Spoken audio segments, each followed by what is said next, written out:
तो बच्चों, आज मैं आप लोगों को गुण संधि के विषय में बताऊंगा। कौन सी संधि? गुण संधि। तो सर्वप्रथम यह प्रश्न उठता है कि गुण कहते किसे हैं? अब ये जो गुण शब्द है, गुण भारतीय दर्शन में 3 गुण हैं: सत्व गुण, रज गुण, तमोगुण। जब दर्शन में जाएंगे तो वहां सत्व, रज, तम, इन 3 गुणों की चर्चा होगी। सामान्य रूप से कहते हैं कि इसमें कोई गुण नहीं है, माने कोई क्वालिटी नहीं। परंतु व्याकरण में गुण किसे कहते हैं? व्याकरण में गुण किसे कहते हैं जब कोई आपको पूछे तो आपको बताना होगा। छोटा सा सूत्र है, याद कर लेंगे, आ जाएगा। अदेन गुणः, सूत्र है अदेन गुणः। क्या अर्थ है इसका? अर्थ माने अ, एंग माने ए ओ, अर्थात अ, ए और ओ, इन 3 वर्णों को व्याकरण में गुण कहते हैं। चाहे वो हिंदी की व्याकरण हो, चाहे संस्कृत की व्याकरण हो, या बहुत सारे क्षेत्रीय भाषाओं में भी प्रायः इन्हीं को गुण कहते हैं। तो अब कोई आपको पूछे गुण किसे कहते हैं व्याकरण में, तो अ, ए, ओ, इन 3 वर्णों को गुण कहते हैं। अब हम जान चुके हैं कि गुण किसे कहते हैं। अब गुण संधि हम करेंगे कैसे, क्या नियम है उसके, क्या विधान है उसके। सर्वप्रथम यह परिभाषा सूत्र था अदेन गुणः। इसने बताया हमें कि अ, ए और ओ, इन तीनों को गुण कहते हैं। अब है कि गुण संधि हम कैसे करें। तो गुण संधि के नियम से संबंधित जो विधि सूत्र है वो भी बहुत छोटा है। आद गुणः, ये आप याद कर लेंगे तो जीवन भर याद रहेगा। आद गुणः, आद जो है ये अ का पंचमी विभक्ति का एक वचन का रूप है। आद गुणः का अर्थ हो गया कि इधर अ या आ हो, माने अवर्ण, इधर अ या आ हो और पर में कोई भी स्वर हो, तो दोनों के स्थान पर एक गुण हो जाएगा। दीर्घ संधि में आप पढ़ चुके हैं कि दोनों ओर समान स्वर होंगे तो दीर्घ हो जाएगा। इसलिए गुण करने के लिए समान नहीं और समान स्वर होने चाहिए, तो वहां गुण हो जाएंगे। गुण संधि के अपवाद में वृद्धि आदि संधि है, उसकी चर्चा आगे करेंगे। अभी देखना है, उसी बात को मैंने पूरा लिख दिया है कि अ या आ के बाद इधर अ या आ हो, उसके बाद कोई स्वर आए तो दोनों के स्थान पर एक गुण हो जाता है। और उन्हीं बातों को स्पष्ट करने के लिए और सरलतम विधि से मैंने यहाँ जो लिखा है इसको ध्यान से देखें। जरा इधर दिखाइए, अ/आ प्लस ई/ई, माने बड़ी। इधर अ या आ हो, उधर ई या ई हो, दोनों मिलकर के हो जाएगा ए। इधर अ या आ हो, उधर छोटा ऊ या बड़ा ऊ हो, ये दोनों मिलके हो जाएंगे ओ। इधर अ या आ हो, उधर छोटी री हो या बड़ी री हो, दोनों मिलके हो जाएंगे अर्थ। इधर अ या आ हो और उधर री हो तो मिलके हो जाएंगे अल। ये है गुण संधि के सामान्य नियम।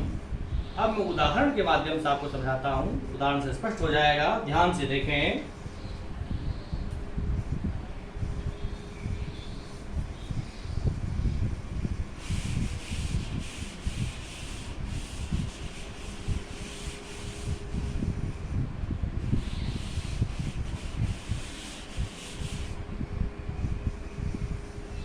यहां शब्द है नर जोड़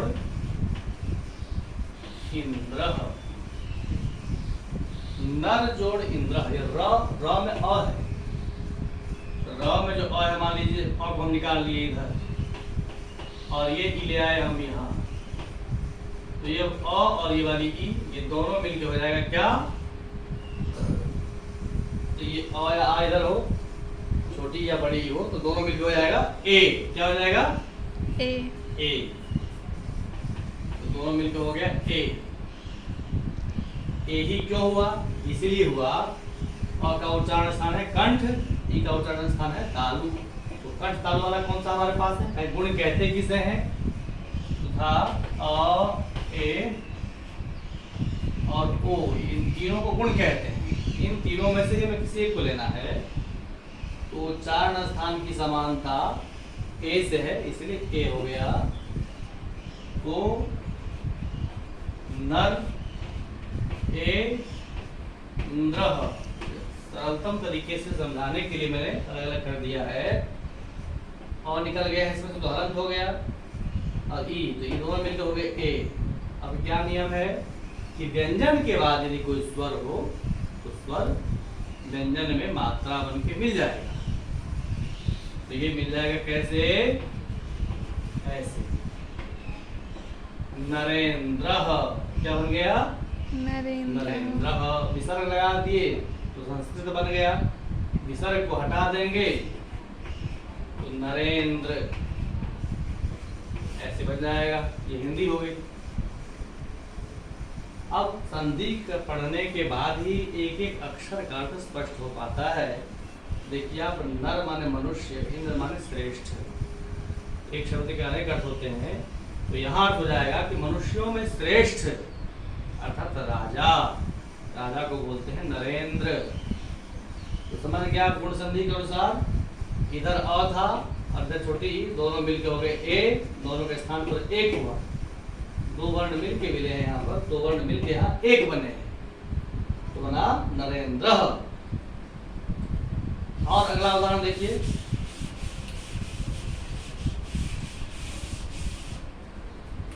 इसी प्रकार से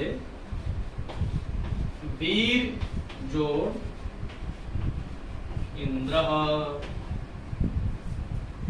यहाँ भी रंग अ है और ई है, तो ये अ और ई, ये दोनों मिलकर के हो जाएगा ए।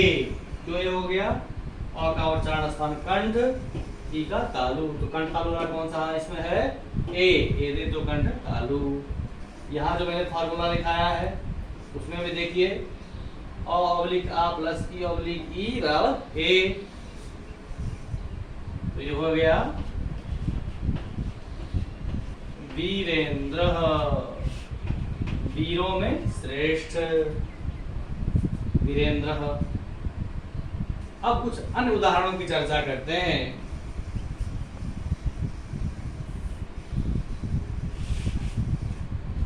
जैसे नर जोड़ ईशः, अब यहाँ अ है और ये बड़ी ई है, वो भी चिंता करने की कोई आवश्यकता नहीं, वो भी दोनों, ये अ और ये ई, ये दोनों मिलकर हो जाएंगे ए। क्या हो जाएगा दोनों मिलकर के? ए बराबर नरेशः। बहुत लोगों का नाम रहता है, तो नरेश का अर्थ वही हुआ। ईश का अर्थ क्या हो जाएगा? श्रेष्ठ। ईश का अर्थ स्वामी भी होता है, ईश का अर्थ ईश्वर भी होता है। नर माने मनुष्य, पुरुष, पुरुषों में श्रेष्ठ। हाँ, नरेश का अर्थ हो गया राजा। क्या हो गया? राजा। अब इसी प्रकार से अन्य उदाहरण का और अभ्यास करें, देखते जाएं। जैसे उमा जोड़ ईशः, यहाँ आ है और इधर बड़ी ई है, वो भी दोनों ही परिस्थिति में दोनों मिलके हो जाएगा, दोनों मिलके हो जाएंगे एक क्या? ए हो जाएगा उमेशः। उमेश किसे कहते हैं? भगवान शंकर को। उमा माने पार्वती और ईश माने स्वामी, यहाँ हो जाएगा। पार्वती के स्वामी कौन है? शंकर भगवान। तो उमेश का अर्थ हो गया शंकर भगवान। यहाँ आ और ई, ये दोनों मिलकर हो गया ए, जैसा कि मैंने यहाँ लिख भी दिया है। इसी प्रकार से रमा जोड़ ईशः। यहाँ भी देखिए आ है और ये ई है, ये दोनों मिल करके एक हो जाएंगे। एक क्या होगा उसी प्रकार से ए, क्योंकि आ का भी उच्चारण स्थान कंठ है, ई का तालु है। कंठ तालु वाला कौन है? ए। तो हो गया रमेशः। बढ़िया से देख लें ध्यान से, आ और ई दोनों मिलकर हो गया एक वर्ण क्या? ए। संधि जब तक हमने नहीं किया था दो वर्ण अलग अलग थे, संधि करने पर दोनों मिलकर हो गए एक। संधि का लाभ यही हुआ, संधि हुई दो वर्णों में लेकिन दो शब्द भी समीप आ गए, दो शब्द भी एक हो गए। अब पुनः आगे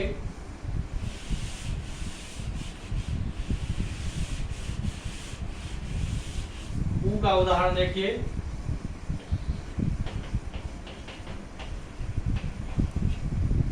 जैसे सूर्य जोड़ उदयः, सूर्य जोड़ उदयः। अब य में अ है और उ है, अ का उच्चारण स्थान कंठ है और उ का ओष्ठ है। गुण हमारे पास तीन है, तीनों में से कौन सा होगा? ओ हो जाएगा। क्यों ओ होगा? क्योंकि कंठ और ओष्ठ उच्चारण वाला ओ है, ओ दो तो कंठ ओष्ठम। और इस फार्मूला के अनुसार भी देख लीजिए, इधर अ या आ हो, उधर छोटा हो या बड़ा उ हो, तो दोनों मिलके एक हो जाता है क्या? ओ। क्या हो गया? ओ। क्या बन जाएगा? ये और ये उ मिल करके हो जाएगा सूर्योदयः। क्या हो जाएगा? सूर्योदयः। विसर्ग को हटा देंगे तो हिंदी बन जाएगी सूर्योदय। इसी प्रकार से पर जोड़ उपकारः। यहाँ देखिए र में अ है और ये उ है, तो अ और उ दोनों मिलके क्या बन जा रहा है? ओ। तो क्या हो जाएगा यहाँ? परोपकारः। अ और उ मिलकर हो गया ओ, परोपकार, दूसरों की भलाई करना। बढ़िया से देख लीजिए इन उदाहरणों को कि किस प्रकार से ये नियम घटित हो रहे हैं यहाँ।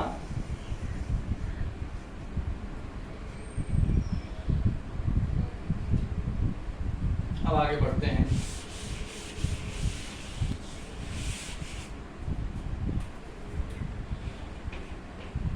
गंगा जोड़ उदकम।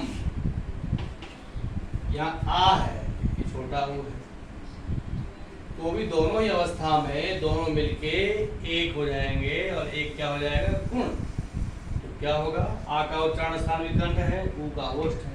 कंठ ओष्ठ वाला कौन है यहाँ पर? ओ। इस सूत्र के अनुसार भी आ और ऊ मिलके क्या बन रहे हैं? ओ बन रहा है, तो दोनों के स्थान पर हो जाएगा ओ। क्या हो जाएगा? गंगोदकम। गंगा का जल चरणोदक, चरण वाला जो जल होता है चरणोदक बोलते हैं। इसी प्रकार से गंगा के जल को गंगोदकम ऐसे बोलेंगे, ठीक है ना? अब मान लीजिए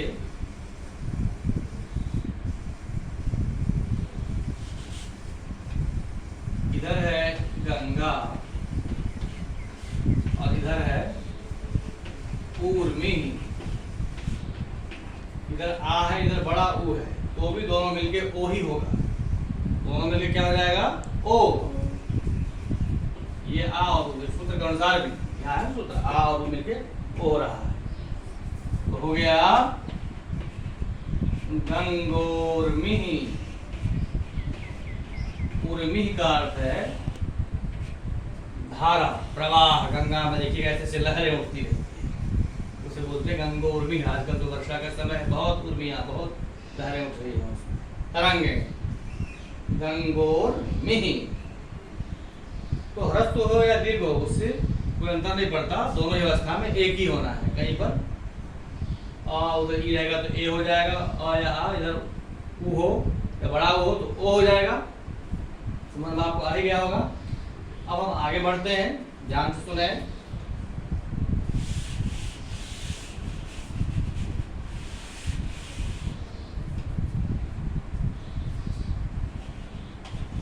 देव जोड़ ऋषि, व में अ है और री है। अब गुण करना है दोनों के स्थान पे एक, कौन सा होगा? व का उच्चारण अ है, उसमें अ का उच्चारण स्थान है कंठ, री का है मूर्धा। कंठ मूर्धा वाला इसमें कोई नहीं, इसीलिए इसके लिए नया सूत्र बनाया पूर्ण रपरः। यहाँ आपको समझाने के लिए मैंने बहुत सरलतम विधि से डायरेक्ट लिख दिया। इधर अ या आ हो, इधर री या री हो, उस अवस्था में दोनों को मिला के एक हो जाएगा अर। क्या हो गया? अर। इन दोनों को मिला के हो गया अर। देव, देव है, देव, यहाँ हो गया अर और जोड़, जोड़ क्या? सीधा शी। अब ये अ मिल जाएगा व में और र है।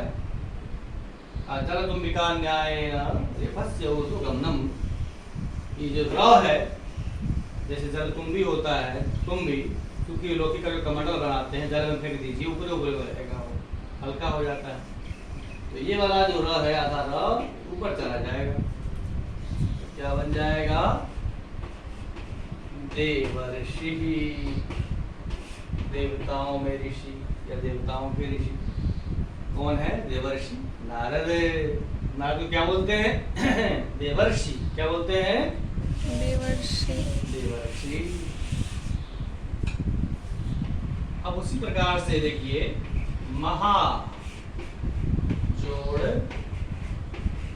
ऋषि, यहाँ आ है, यहाँ री है, तो भी अंतर नहीं पड़ता, दोनों को मिला करके एक ही होगा। एक क्या हो जाएगा? अर हो जाएगा महर्षि। बहुत बड़े ऋषि को बोलते हैं महर्षि। इसी प्रकार से वर्षा जोड़ ऋतु, आ है री है, आ और री, आ और री मिलकर क्या बन जा रहा है? अर। कैसे बना बता ही दिया मैंने आपको। तो ये दोनों मिलकर हो जाएंगे अर। कैसे हो जाएगा? वर्ष, अर और तुहु, ये रेप चला जाएगा इसके ऊपर, ये और मिल जाएगा इसमें, तो हो गया वर्षर तुहु। दोनों पहले हो जाएगा, ये पहले से था और ये री वाला बन गया वर्षर तुहु, वर्षा ऋतु।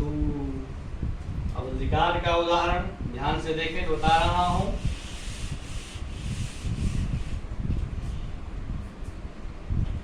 मम जोड़ लिकारः,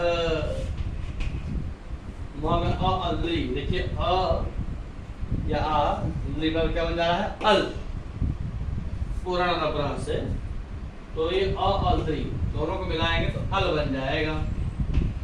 मम अल कारः, अब ये अ मिल जाएगा इसमें और ल आधा ही रह जाएगा, आगे कोई स्वर है नहीं जो मिलेगा इसमें, तो क्या बन जाएगा? ममल कारः, मेरा लिकार। इसी की तरह टेढ़े जो खड़े हो जाते हैं। तो आशा करता हूँ आपको कुछ संक्षिप्त उदाहरणों के माध्यम से भी समझ में आ गया होगा।